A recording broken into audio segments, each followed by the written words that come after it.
होने से अगर 1000 हो जाए तो उसका सौभाग्य सोचिए। राजा हिमांचल जी महाराज अपने आप को धन्य मानते हैं कि मेरे घर में एक कन्या का जन्म हुआ। बड़े लाड प्यार से उस कन्या का पालन पोषण करना प्रारंभ करते हैं महाराज। एक दिन अचानक नारद जी को भी ये पता चला भाई कि हिमांचल जी के यहाँ बिटिया पैदा हुई है। नारद जी महाराज नारद समाचार सब पाए, कौतुक ही गिर गे सिधाए। अब जाने जब महाराज नारद जी कहाँ रुकने वाले, नारद के बारे में तो आप लोग जानते ही हैं, आजकल की मीडिया और उस समय के नारद जी महाराज। नारद जी महाराज पहुंच गए। जब नारद जी महाराज पहुंचे तो शैल राज बड़ आदर कीन्हा। शैल राज में बड़ा आदर, बड़ा सत्कार किया उनका। अरे महाराज आइए आइए आइए आइए विष्णुदेव, बैठाया महाराज। शैल राज बड़ आदर कीन्हा, पद पखारी बर आसन दीना। चरण को धोया महाराज, उनके चरणों को, उनको पैर को धुला महाराज। बड़ा सौभाग्य कि आप मेरे घर आए। आइए मुनिराज, बैठाया, पैर धुले, पूरे घर में उस जल को छिड़कवाया, मेरा घर पवित्र हो गया। नारद जी मेरे घर पे आए। नारी सहित मुनि पद सिरुनावा, चरण सलिल सब भवन सिंचावा। उस चरणामृत को पूरे घर में सिंचवा दिया महाराज।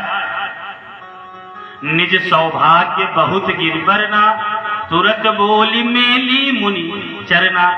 सुत को ले आया, उस बिटिया को ले आए, उस पार्वती को ले आए और महाराज जी को प्रणाम कराया। और जब राम राम हुआ दोनों जन का, एक तरफ माता आदि शक्ति परम शक्ति और एक तरफ नारद जी महाराज। लीला है, यहाँ पे माता प्रणाम कर रही है और उधर नारद जी अपने मन से प्रणाम कर रहे हैं। आशीर्वाद तो दे रहे हैं, समाज में देख रही दुनिया आशीर्वाद नारद दे रहे हैं, लेकिन अंदर सबके ऊपर कृपा हो गई है। ये नारायण की बड़ी कृपा है। तुमने अपना नहीं अपने पितरों का उद्धार कर दिया, बिना किसी श्राद्ध के, बिना किसी कर्म के तुमने यह राम कथा करके अपने पितरों की आत्मा को शांत कर दिया महाराज। इतनी बड़ी प्रभुता है इस राम कथा की।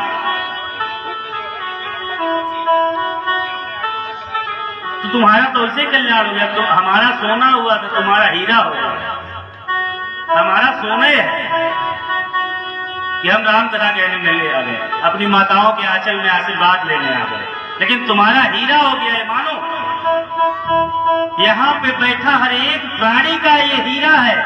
तुम्हारे जीवन में जब राम राम आ जाएगा, राम राम कहना प्रारंभ कर दोगे तो जीवन सफल हो जाएगा महाराज। यह गाढ़ी कमाई ही मृत्यु के बाद काम आएगा। कहानी बहुत बड़ी है मेरे पास, रामायण बहुत पूरी बोलने लग जाऊंगा महाराज तो लगता है कि 1 महीने बोलने पड़े, और 9 दिन का ही समय मिला है। 9 दिन में पूरी रामायण को बोलने का अवसर, लेकिन सिर्फ 2 मिनट के लिए एक छोटी सी कथा सुना करके तब कथा आगे बढ़ाता हूं।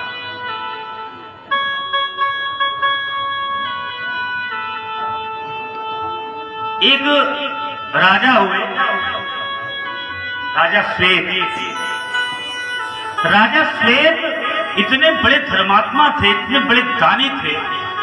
उनके दरवाजे पर जो कोई जाता था हीरा मोती पन्ना सोना चांदी यही दान करते थे। बहुत दान करते थे, प्रतिदिन बहुत दान करते थे। कर्ण भी उनके दरवाजे पर जब कोई जाता था तो महाराज बहुत सारा दान किया करते थे, बहुत सोना चांदी दान। जब ये मृत्यु हुई ये गए, जब वहां पहुंचे महाराज क्षुधा लगी। क्षुधा मतलब भूख लगना, भूख लगी। जब भूख लगी महाराज तो थाली में परोस करके हीरा मोती माणिक आके रखा गया सामने। कहे महाराज ये क्या है? कि आपका भोजन है। कहे ये भोजन कौन करेगा भाई? हीरा कौन खाता है? पन्ना मोती कौन खाएगा भाई? अरे भोजन दो। कहे महाराज तुमने पूरी जिंदगी सिर्फ यही तो दान किया है, जो दान किया है वही मिलेगा महाराज। तो तुमने तो हीरा दान किया, मोती दान किया है, तो वही तुमको मिलेगा महाराज। अन्न का दान नहीं किया है।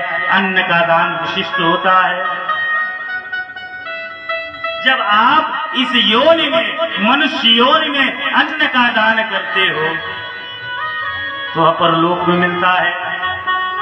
जो हमने अपने इस जीवन में बुरे कर्म किए हैं, इसके जब परिणाम हमको भोगने होते हैं तो उसकी रक्षा में जब यह राम नाम मंत्र आप लोग जपे रहेंगे तो उस समय आपके किए हुए कर्म के फल उस दोष को मिटा देंगे और आपके सत्कर्म की वजह से आपको सतगति तक पहुंचा। आपको सतगति सिर्फ राम नाम से मिल सकती है महाराज। हीरा मोती दान करने से नहीं, दान करना है, हीरा भी दान किया जाए, ऐसा नहीं है कि दान नहीं है, उसका है दान। भूमि दान भी है, अन्न दान है, द्रव्य दान है, गज दान है, अश्वदान है, गौदान है, कन्यादान है, महाराज बहुत सारे दान है। तो व्यक्ति को अपने जीवन में हर तरह के सामर्थ्य के अनुसार दान करते रहना चाहिए। ये छोटी सी कथा थी। कहने का भाव सिर्फ इतना था कि इस जन्म में राम नाम जप लोगे तो बुरे कर्म किए जो फल हैं वहां पर वो नष्ट हो जाएंगे इस राम नाम की वजह से। आप राम राम कहोगे, कल से राम राम कहोगे सब लोग। अब कथे पे आते हैं, पुनः कथा में जाए। महाराज वह कन्या को ला करके हिमांचल जी महाराज चरणों में डाल दिया नारद जी महाराज के कि महाराज मेरी बिटिया का हाथ देख लीजिए, इसके हाथ की लकीरों को देखिए और इसके भविष्य के बारे में मुझे बताइए, मेरी बिटिया कैसी होगी। हर आदमी जानना चाहता है मेरे बच्चे का भाग्य कैसा होगा। और जब ला करके चरणों में रख दिया,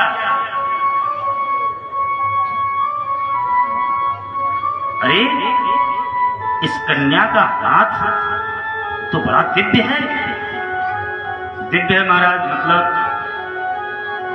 अरे ये बड़ी भाग्यशाली है। अच्छा महाराज कैसे भाग्य है? कहें ये तो इसका जो नाम होगा उमा, अंबिका, भवानी के नाम से है। स्त्रियां कलयुग में इनके नाम से पतिव्रत धारण करेंगे। इनको पूज लेने मात्र से हर स्त्री का स्वाद अमर हो जाएगा। हे राजन, आपकी यह कन्या देवियों में देवी होगी। इसके भाग्य बड़े उठे। चलो महाराज आपने कह दिया, मान लेते हैं, कुछ और आगे की कुछ सुना दीजिए। सब लक्षण संपन्न कुमारी हुई है संतत प्रिय ही प्यारी। सारे लक्षणों से संपन्न है ये कन्या, सारे लक्षण है इस कन्या में, अच्छे अच्छे लक्षण है इसके। और यह अपने पति को बहुत प्यारी भी होगी। इसका जो पति होगा वो पति इसको बड़ा स्नेह रखते हैं। सदा अचल एहि कर एहि बाता, एहि तेजसु पहि पितु माता। इस कन्या के वजह से इसके माता पिता भी यश को प्राप्त करेंगे। अपयश नहीं, यश प्राप्त करेंगे। यश का मतलब समझते हैं आप?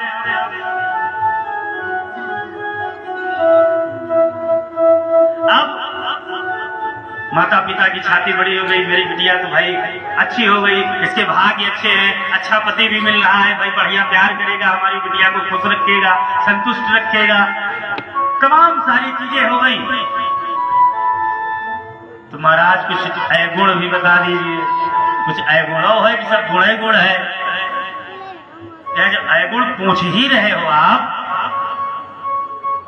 और इसके हाथ में तो मुझे ऐसा कुछ समझ नहीं आ रहा है, लेकिन इसका जिससे विवाह होगा वो थोड़ा सा महाराज क्या कहें अब हम। महाराज बताइए, संकोच मत करिए, आप हाथ देख रहे हैं, आपकी दक्षिणा पूरी मिल जाएगी महाराज। सही सही बताइए, पति में क्या है? पति में भाई अब आपने तो शंका डाल दिया महाराज,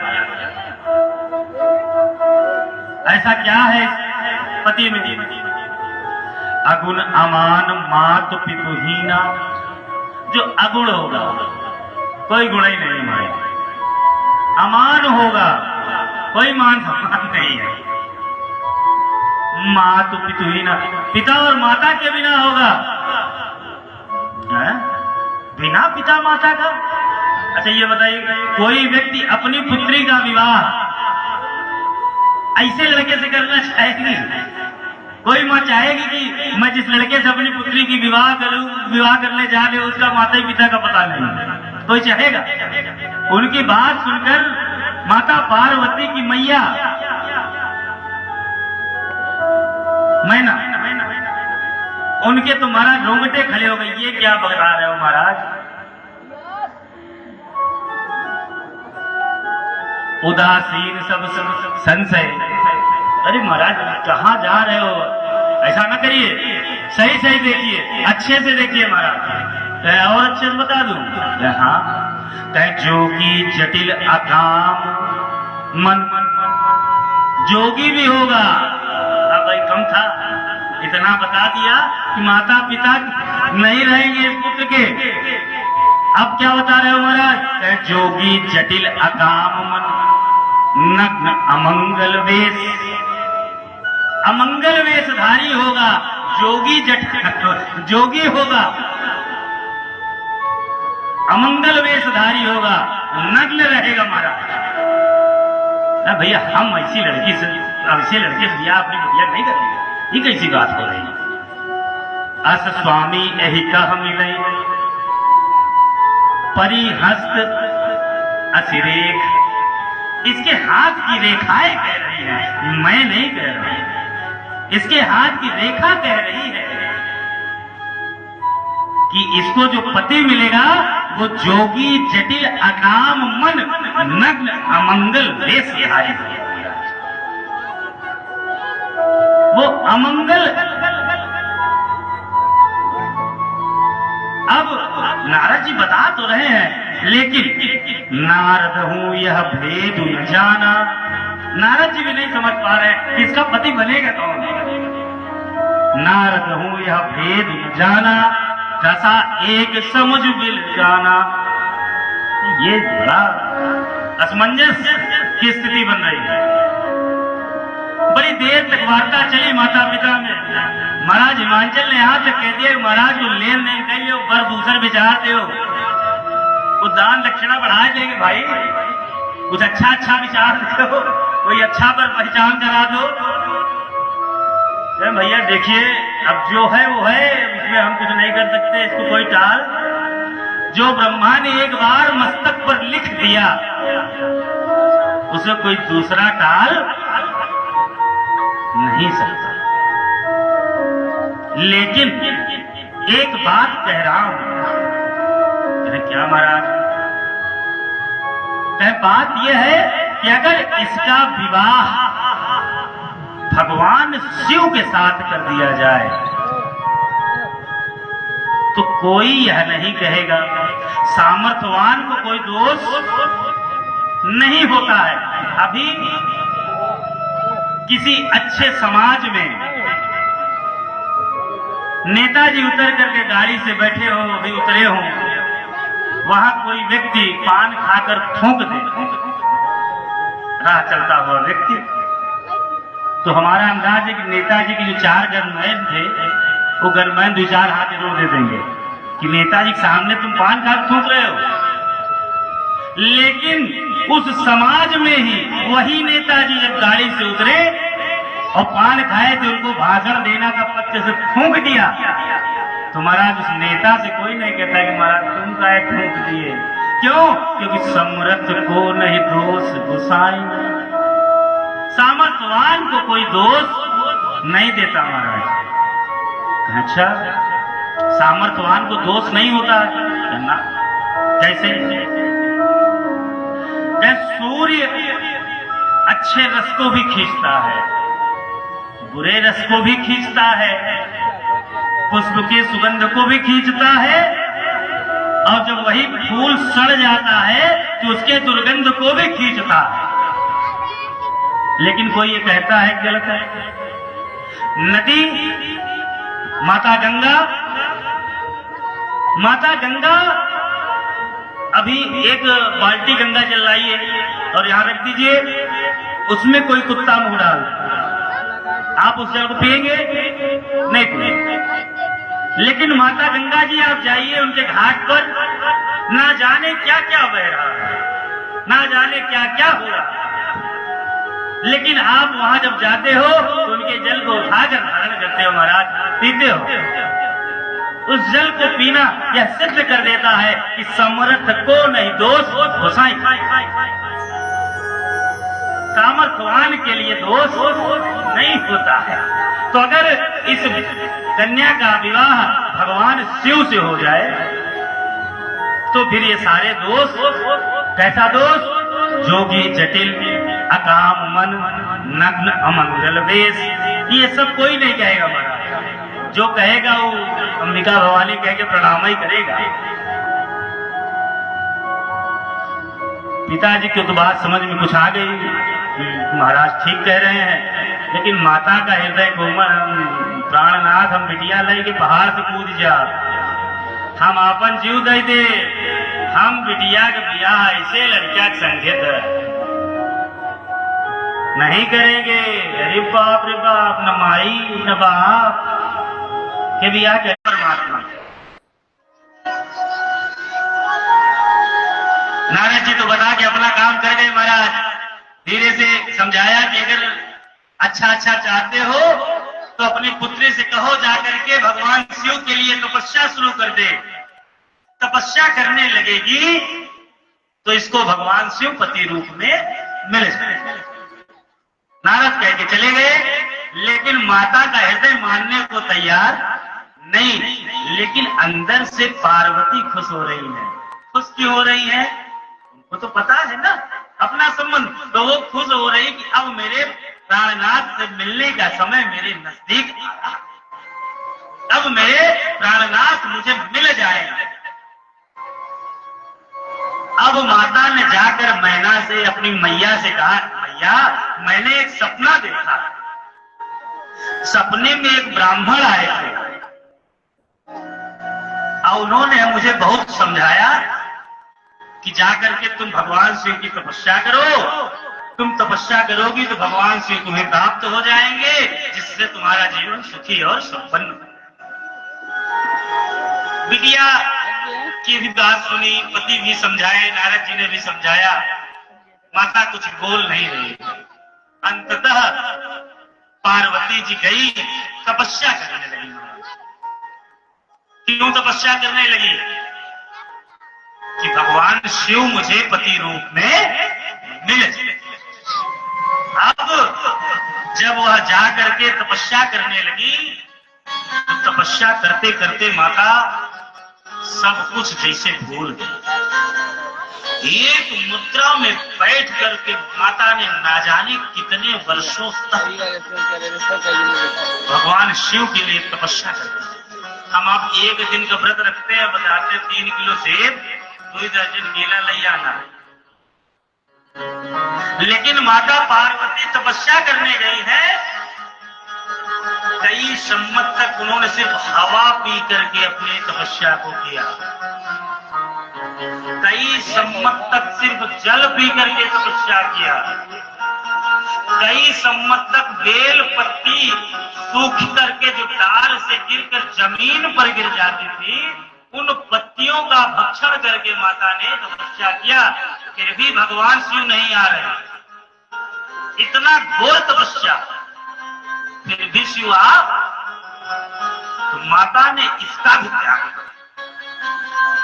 माता ने बेल पत्ती जो खाती थी उसका भी त्याग कर दिया, निराधार से शिव को मानकर अपना शिवमय हो गई। जब मैया शिवमय हो गई तो उनका एक नाम पड़ गया।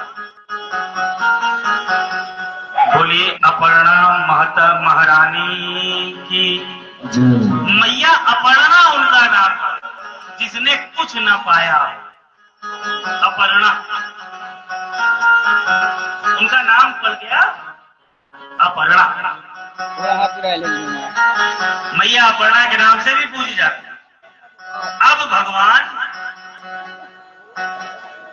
नारायण ब्रह्मवाणी करते हैं, ब्रह्मवाणी करते हैं कि मैं आपके तपस्या से संतुष्ट हूं, आप निश्चिंत होइए, घर जाइए, आपको शिवपति रूप में मिलेंगे। और इधर भगवान राम भगवान शिव के पास स्वयं जाते हैं। कौन जाता है? भगवान राम। भगवान राम स्वयं शिव के पास जाते हैं और भगवान शिव से बारंबार प्रार्थना करते हैं, हे देवाधिदेव महादेव, हे भूत भावन, हे मेरे आराध्य। जिस तरह शिव राम को स्नेह करते हैं, अपना आराध्य समझते हैं, इसी तरह राम भी भगवान शिव को अपना आराध्य मानते हैं। राम भी भगवान शिव को भजते रहते हैं। भगवान शिव के पास राम ने जाकर के वचन तक ले लिया कि अब आप स्वीकार करिए पत्नी के रूप में, अब आप मान जाइए, अब आप विवाह को स्वीकार करिए, अब आप स्वीकार करिए पार्वती को, विवाह करिए पत्नी रूप में। शिव ने यकीन दे दिया, हाँ ठीक है, मैं शादी करने के लिए महाराज आपको वचन देता हूं, समय आएगा मैं विवाह कर लूंगा। भगवान राम चले गए। जब भगवान चले गए, इधर तारक पूरे विश्व के ऊपर एकदम हाहाकार मचा रखा है। तारक असुर को मारने के लिए युक्ति खोजी, जब युक्ति खोजे जाने लगी तो ब्रह्मा जी के पास गए, तो उन्होंने बताया कि जब पार्वती का विवाह शिव से होगा और शिव पार्वती से एक पुत्र जन्मेगा खडानन नाम का, जिसे कार्तिकेय महाराज कहते हैं। कार्तिकेय का जब जन्म होगा तो कार्तिकेय महाराज के द्वारा इस असुर का नाश होगा। भैया विवाह जल्दी जल्दी करा दो। सब लोगों ने एक व्यवस्था बनाई, सप्तऋषि आए भगवान शिव के पास, सप्तऋषि को भेजा पार्वती के पास। पार्वती के पास गए, सप्तऋषियों ने खूब फरमाया, मैं चलो विष्णु से विवाह करा दूंगा, हरि के साथ विवाह करा दूंगा, तीनों लोगों में यश फैल जाएगा। कहाँ शिव चक्कर में परेशान, क्या करोगी ऐसा पति जो कैलाश में घर न जिके घर न दुआर न आंगन न बाड़ी, कहा ब्याह करोगी, मान जाओ, चलो हम दूसरे से ब्याह कराते हैं। शंकर जी की बात उनके चित्त में बैठी रही। उन्होंने कहा, मैं अगर पति रूप में किसी को स्वीकार करूंगी तो सिर्फ भोलेनाथ, मैं नारद के वचन को छोड़ नहीं सकती।